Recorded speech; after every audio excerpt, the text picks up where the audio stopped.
বলি শোন মা, এই জামাইকে বলে আমার খোকার একটা কাজ করিয়ে দে না রাজার কাছে। জামাইয়ের তো খুব হাত যশ। তোমার জামাইকে আমাদের মহারাজ খুব খুব ভালোবাসে, ওটা নিয়ে তুমি ভেবো না। হ্যাঁ, তা জামাই এখন কোথায়? হ্যাঁ, এ কোথায় এসে পড়লাম এ বাবা? এই ছোট মাছের দাম 3 মোহর। তুমি তো রাজকর্মচারী গোপাল দাদা, মহারাজকে বলো যে বাজার এখন বেজার মুখে করতে হয়। কি আর করা যাবে দাদা, আমাদের অবস্থাও তো ততই বচু। আড়তদারকে এই ছোট ছোট মাছের জন্য 2 মোহর করে দিতে হয়। 1 মোহর করে লাভ না রাখলে আমরা খাবো কি? বাজারে তো আগুন লেগেছে। না, মহারাজকে এই ব্যাপারে কিছু বলতেই হবে। দেখুন বলে যদি কিছু সুরাহ হয়, মহারাজ তোমার কথা তো খুব মানে। দেখি আজই রাজসভায় কথাটা তুলবো। এখন চলি, ঘরে গিয়ে স্নান করে 4টি ভাত গেলে রাজসভায় যেতে হবে।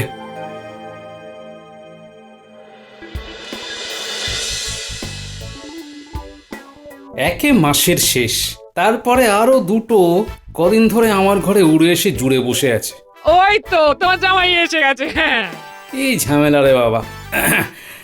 গিন্নি, যেদিন ওরা এসেছে সেদিন নির্ঘাত তোমার মুখ দেখে ঘুম থেকে উঠেছি, তাই না?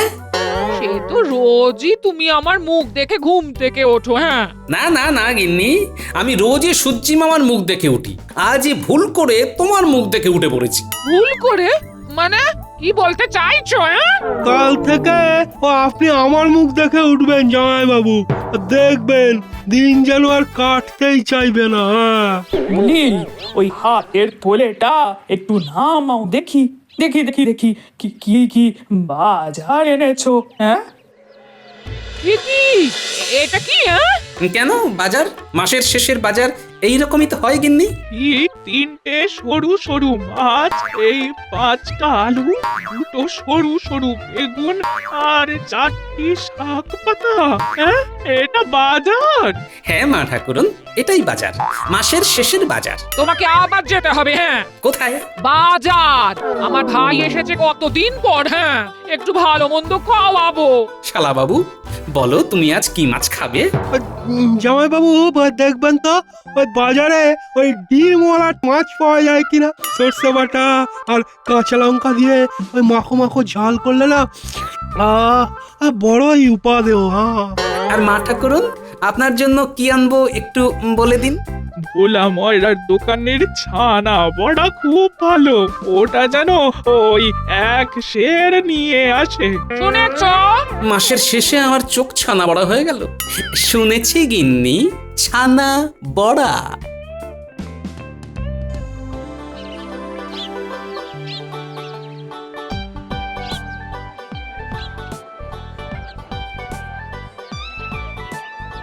একই গোপাল দাদা, কিছু কি ভুলে গেছিলে?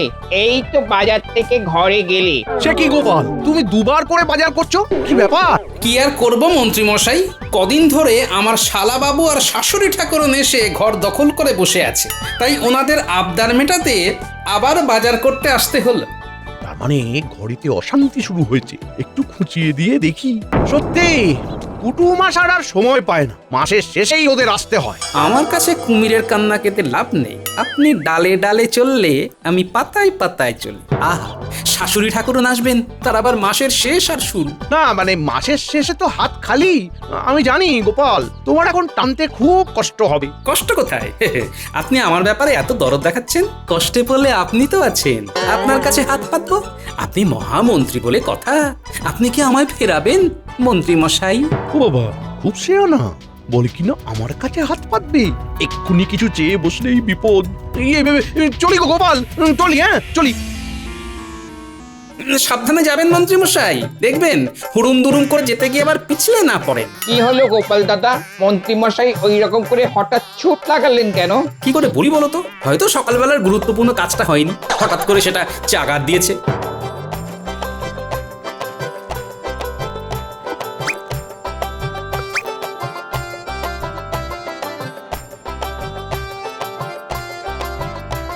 চলি গো।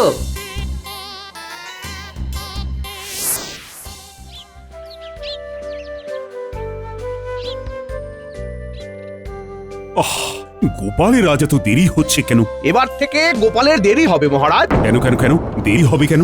গোপালের বাড়িতে গোপালের শাশুড়ি শ্যালক কদিন ধরে এঁটুলির মতো বসে আছে।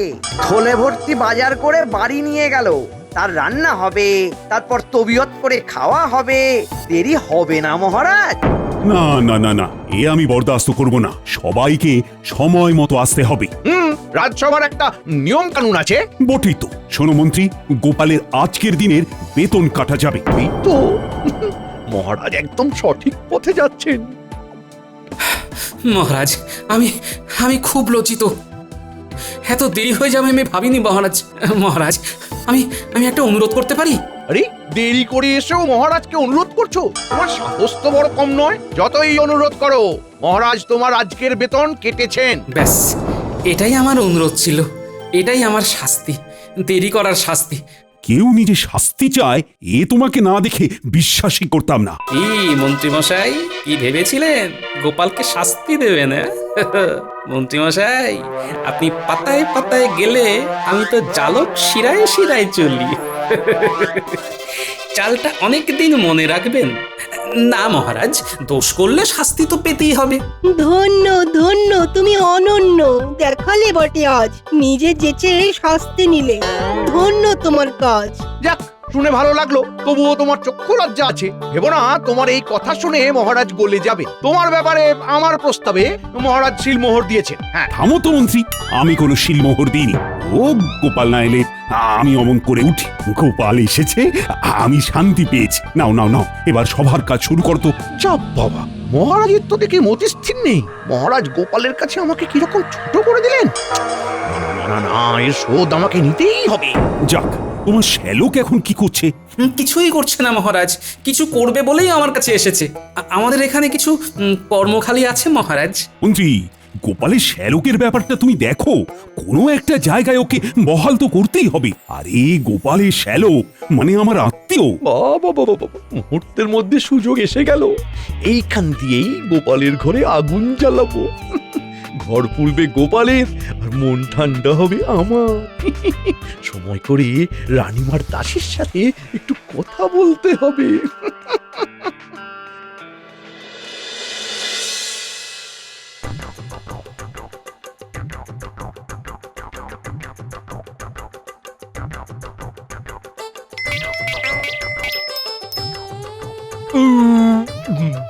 দিদি, মাছগুলো বেশ বড় ছিল। ভেতরে ডিম ভর্তি। আর তুই রেঁধেছিস খুব ভালো, সত্যি। তোর ভালো লেগেছে? তাহলেই হবে। হ্যাঁ, রাতে কি রাঁধছিস রে দিদি? রাতে তুই কি খেতে চাস বল? তোর জামাই বাবু এলে বাজারে পাঠাবো। হ্যাঁ, তাহলে কাজ কর, রাতে না ওই কচি পাঠার ওই পাতলা করে ঝোল কর, আর গরম ভাত। হ্যাঁ, একেবারে চরম লাগবে কিন্তু। হ্যাঁ, ঠিক আছে ঠিক আছে, তোর জামাই বাবু এলেই বাজারে পাঠাবো। হ্যাঁ, যাই একটু হেঁটে আসি। দিনের খাওয়াটা বেশ জব্বর হয়েছে, এবার রাতের খাওয়াটার জন্য পেটে জায়গা করতে হবে তো, নাকি? হ্যাঁ, যাই হেঁটে আসি। ঠিক আছে, যা ঘুরে আয় ঘুরে আয় ঘুরে আয়। বলি, হ্যাঁ রে মা, এই জামাই মহারাজের সাথে কথা বলবে তো ওই ওই খোকার কাজের বিষয়টা নিয়ে? ও তুমি কিচ্ছু চিন্তা করো না, ও আজকেই বলবে। হ্যাঁ, জামাইয়ের সব ঠিক আছে, কিন্তু ওই বড় চ্যাটাং চ্যাটাং কথা আর আর খুব কিপটে। ঠিক আছে, আমি যখন এসে গেছি তখন আমার একা জামাইকে আমি ঠিক সোজা করব। হ্যাঁ,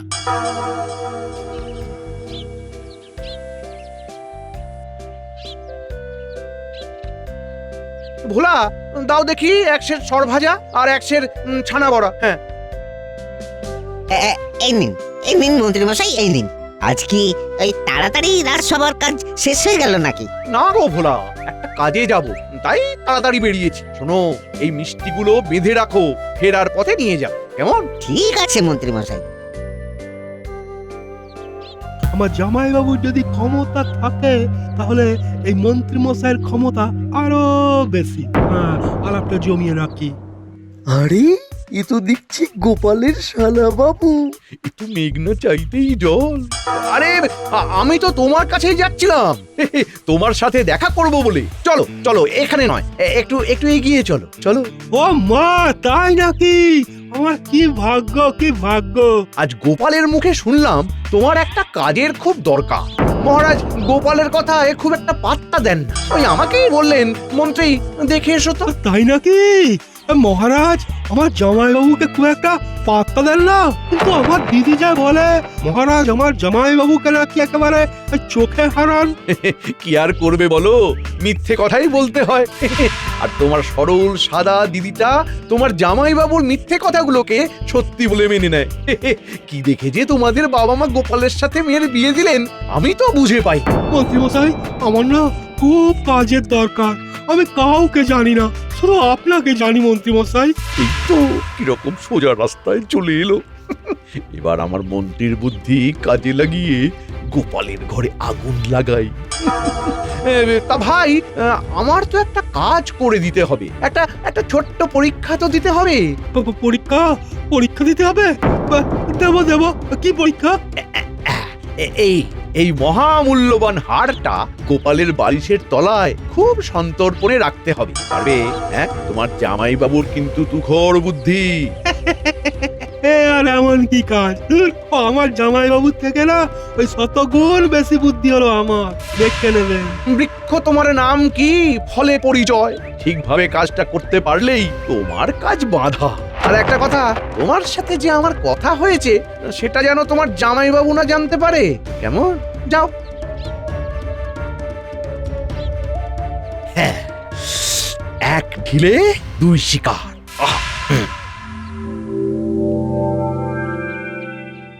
এই তো এখানেই রেখেছিলাম স্নানে যাওয়ার আগে। কোথায় গেল? কোথায় গেল? দাসী, দাসী! কি হয়েছে? কি হয়েছে রানীমা? কি কি হয়েছে? স্নানে যাওয়ার আগে আমি এখানে আমার চন্দ্রহারটা খুলে রেখে গিয়েছিলাম, এখন পাচ্ছি না। সে কি রানীমা? কোথায় গেল? আপনি ঠিক জানেন আপনি এইখানেই রেখেছিলেন।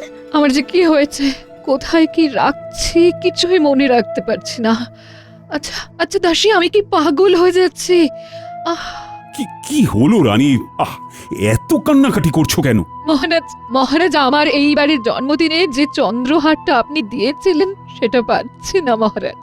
হ্যাঁ, পাচ্ছ না মানে? কোথায় রেখেছো? সেটাই তো মনে করতে পারছি না। আমার যে কি হলো কিছুই বুঝতে পারছি না মহারাজ। দাসী, তুমি কি কিছু জানো রানীমা কোথায় রেখেছে? না মহারাজ। এটা নিয়ে এত শোরগোল করার কিছু নেই, একটু ঠান্ডা মাথায় ভাবো, তাহলেই খুঁজে পাবে। আমার প্রাসাদে কেউ তোমার গহনাতে হাত দেবে না, আরে সবাই খুব বিশ্বাসী।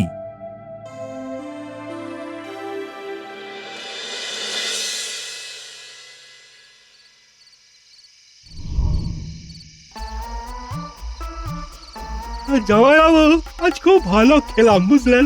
ওই কচি পাঠা, আহা আহ! দিদি ভালো রেঁধেও ছিল, একটু বেশি খেয়ে নিয়েছি। এই তো খাবার বয়স, এই বয়সে খাবে না তো কি বুড়ো বয়সে খাবে? তা যা বলেছেন জামাইবাবু। কাল কি আনবেন বাজার থেকে? এখনো কিছু ভাবিনি, কাল সকালে ভাববো। আমি এখন ঘুমোবো, তুমিও ঘুমিয়ে পড়ো শালা বাবু। কাল তোমাকে নিয়ে মহারাজের কাছে যেতে হবে তো। জামাইবাবু, আপনাকে না আর ওই মহারাজের কাছে আমাকে নিয়ে যেতে হবে না। সে কি শালা বাবু, তুমি তো আমাকে রাজসভায় কাজের কথা বলেছিলে। ওগেন্নি শুনে যাও। কি হলো এখন এই রাতে আবার চেঁচামেচি কিসের? শুনে যাও, তোমার গুণধর ভাই কি বলছে। কি বলেছে? বলছে যে শালা বাবুর কাজের জন্য আর মহারাজকে বলতে হবে না। কি বলেছে বাছা? তোমাকে আর কিচ্ছু করতে হবে না, তুমি এই একদিনে অনেক করেছো। সে কি মা, তুমি এমন করে বলছো? আজ সকালে জামাই বাবা জীবন কত কিছু বলেছে, আর আমাদের জন্য কিছু করতে হবে না, ওকা নিজে নিজে কিছু একটা ঠিক জুটিয়ে নেবে। হ্যাঁ, তবে তাই হোক। চল চল মা, আমরা শুয়ে পড়ি। হ্যাঁ মা, তোমরা শুয়ে পড়ো, আমিও শুয়ে পড়ি। জামাইবাবু আপনিও শুয়ে পড়ুন। কোথায় শোবেন? আমার শোয়ার ভাবনা তোমায় করতে হবে না, তুমি ঘরে যাও। আরে আমি ঘরে গেলে হবে না, আমার অনেক কাজ। আপনি না ঘুমোলে আমি আমার হাতের কাজ সারতে পারবো না। দাঁড়ান আপনার বালিশটা নিয়ে আসি। আমি বালিশ নেব না, আমার হাত আমার মাথার নিচে থাকে। তবে তো মহা ফ্যাসাদে পড়লাম, বালিশ ছাড়া হাড়টা লুকাবো কোথায়? তুই রাত দুপুরে কি শুরু করলি বলতো? তোর জামাই বাবু মাথায় বালিশ দেয় না, ঘাড়ে খুব ব্যথা, তাই রাজবৈদ্য বালিশ ছাড়া শুতে বলেছে। হ্যাঁ, কি ঝামেলায় পড়লাম, বালিশ ছাড়া শুলে কি করে হবে? কিসের ঝামেলায় পড়লি তুই খোকা? না ওই বালিশে আটকাচ্ছে আর কি। ওই জামাই বাবুকে খালি মাথায় ঘুমোতে দেখতে খুব কষ্ট হচ্ছে। আমি একটা বালিশ এনে রাখি, যদি জামাই বাবু পরে বালিশটা ব্যবহার করে। শালাবাবু বালিশের মধ্যে কিছু একটা গোলমাল করতে চায়। ঠিক আছে, দেখি বালিশের মধ্যে দিয়ে আমরা নতুন কি পেতে পারি। ঠিক আছে শালাবাবু, তুমি বালিশ নিয়ে এসে রেখে দাও, আমি ঘুমোচ্ছি, কেমন? ঠিক আছে ঠিক আছে, আপনি আমাকে বাঁচালেন জামাই বাবু। আপনি ঘুমিয়ে পড়ুন, ঘুমিয়ে পড়ুন, আমি আপনার জন্য বালিশটা নিয়ে আসছি। চলো চলো মা, চলো, চল চল চল দিদি চল। অবোধ শিশু এই বুদ্ধি নিয়ে রাজসভার কাজ করবে। হ্যাঁ মহারাজ, আমি খুব বাঁচা বেঁচে গেছি। আহ আহ কাল গোপাল চোর অপবাদে ধরা পড়বে। গোপালের সম্মান যাবে, আর গোপালের শালা তার নিজের জামাই বাবুকে ফাঁসিয়ে মুখ লোকাতে নিজের গ্রামে। এই হলো মন্ত্রীর বুদ্ধি, ইয়ে মানে কুটবুদ্ধি।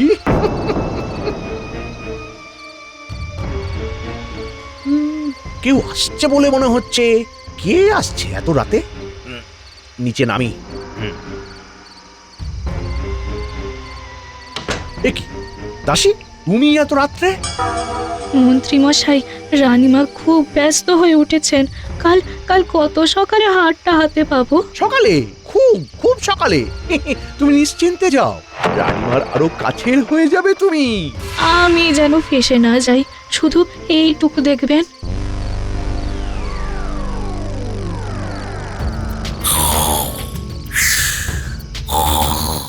বাবা, জামাই বাবু আমার একেবারে ঘুমিয়ে কাঁদা। আমার কাজ শেষ, মন্ত্রী মশাই খুব খুশি হবেন।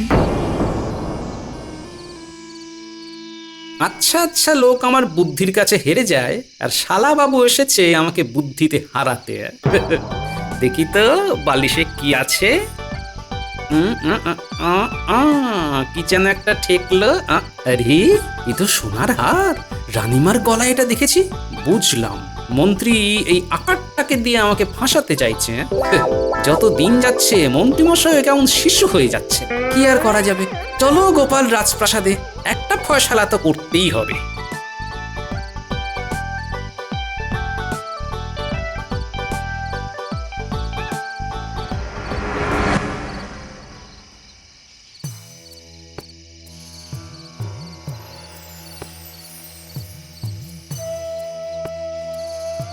মহারাজ, গোপাল দাদা আপনার সাথে দেখা করতে চায়।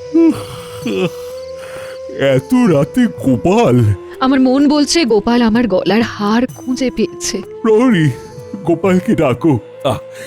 তুমি একটু শান্ত হও, তোমার হার চুরি যায়নি, কোথাও আছে, আমরা খুঁজে পাচ্ছি না। তাহলে এখন গোপাল কেন এলো? হয়তো অন্য কোনো কাজ নিয়ে এসেছে। আসতে পারি মহারাজ? এসো এসো গোপাল। প্রণাম মহারাজ। প্রণাম রানীমা। বলো গোপাল, কি সুসংবাদ নিয়ে এসেছো বলো। এই হারটি আপনাকে ফিরিয়ে দিতে এসেছি। এই তো সেই হার। তুমি কোথায় পেলে গোপাল? সবটা কাল ভোরে জানতে পারবেন রানীমা। এখন আপাতত এইটুকু জানুন, কোনোভাবে এই হার আমার শালাবাবুর কাছে এসেছিল, এবং অবশ্যই আমাকে ফাঁসানোর জন্য। বাকিটা কাল সকালে শুনবো মন্ত্রীমশাইয়ের কাছে। এখন চলি। ধন্য ধন্য তুমি গোপাল।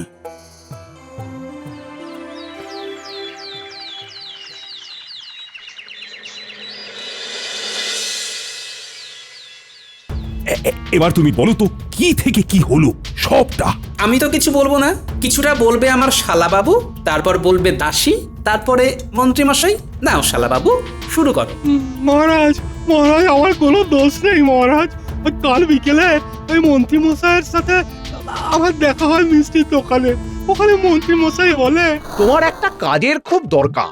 মহারাজ গোপালের কথায় পাত্তা দেন না, ওই আমাকেই বললেন এই মহামূল্যবান হারটা গোপালের বালিশের তলায় খুব সন্তর্পণে রাখতে হবে। বাহ মন্ত্রী বাহ, তুমি তো একটা নক্ষত্র। সুবুদ্ধি নেই ঘটে, দুর্বুদ্ধিতে মাথা একেবারে ভর্তি। দাসীকে ভুজুং দিয়ে হাতটা হস্তগত করে আমার নির্বোধ শালাবাবুকে আমার বিপক্ষে লাগায়। এই মন্ত্রী, তোমাকে কি শাস্তি দিই বলো তো? শোনো, আপাতত কারাগারে থাকো, পরে তোমার বিচার করব। আর দাসী, আমাকে ক্ষমা করে দিন মহারাজ। আমার আমার প্রথম আর শেষ ভুল, আর কোনোদিনও হবে না। মহারাজ, মহারাজ আমাকেও ক্ষমা করে দিন মহারাজ। প্রহরী, নিয়ে যাও, আমি এই মন্ত্রীর মুখ দেখতে চাচ্ছি না।